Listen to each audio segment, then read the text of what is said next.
फक्त स्त्रियांनी हा व्हिडिओ पहा, कृपया पुरुषांनी बघू नका, नाही तर भाव खाल.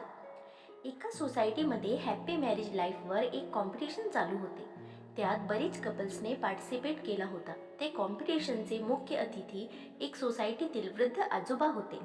त्यांनी पाहिलं की खूप सारे लोक लग्नावर जोक्स करत होते, नवरा बायकोवर जोक्स करत होते, हसत होते. हे पाहून ते वडीलधारक बोलले की चला आज आपण एक गेम खेळूया.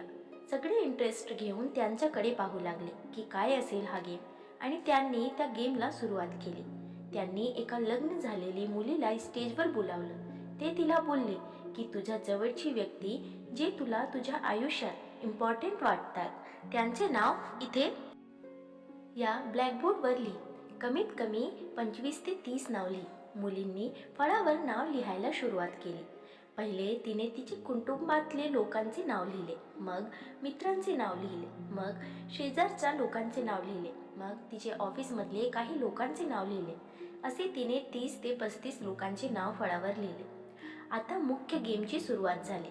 आता त्या वडीलधारक तिला बोलले की ह्या लोकांमधून जे कमी महत्त्वाचे लोक असतील असे 5 लोकांचे नाव पुसून टाक.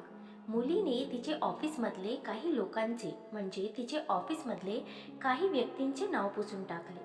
त्या आजोबाने तिले अजून 5 लोकांचे नाव पुसायला सांगितले. मग तिने विचार करून शेजारचे लोकांचे नाव पुसले.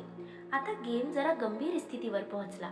आता सगळे लोक एकदम शांत होऊन मुलीकडे बघू लागले. आता त्या आजोबांनी सांगितले की ह्यातून अजून 10 नाव पुसून टाक. आता मुलीने खूप विचार केला. मग ती उदास होऊन आपले मित्र मैत्रिणीचे असे जे काही लांबचे नातेवाईक होते त्यांचे नाव पुसून टाकले. मग आजोबाने सांगितले यातून अजून 3 नाव पुसून टाक. तर ती एकदम उदास होऊन डोळ्यात अश्रू घेऊन आपले बहीण भावाचे नाव पुसून टाकले. आता बोर्डवर फक्त 5 नाव राहिले होते, म्हणजे तिचे आई वडील आणि मुलगा मुलगी आणि तिचा नवऱ्याचे. आता फंक्शनमध्ये आलेले प्रत्येक जण तिच्याकडे एकदम शांतपणे बघू लागले. आजोबांनी सांगितले या नावातून अजून 2 नाव पुसून टाक.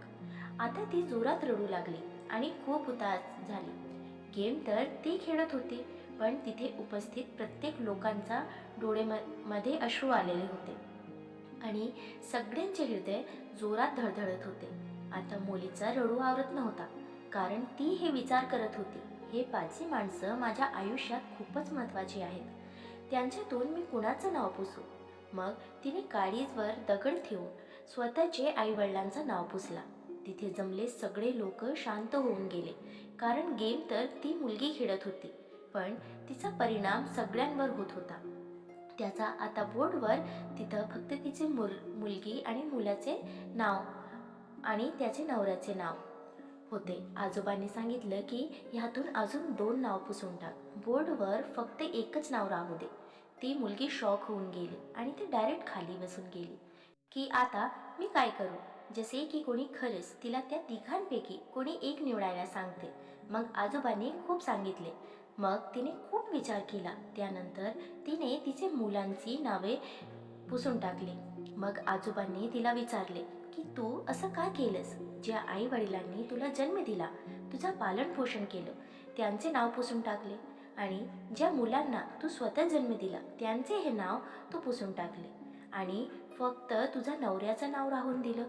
असे तू का केलंस. तेव्हा ती म्हणाली माझ्या जाग्यावर जर माझी आई असती ना तर तिने पण हेच केलं असतं.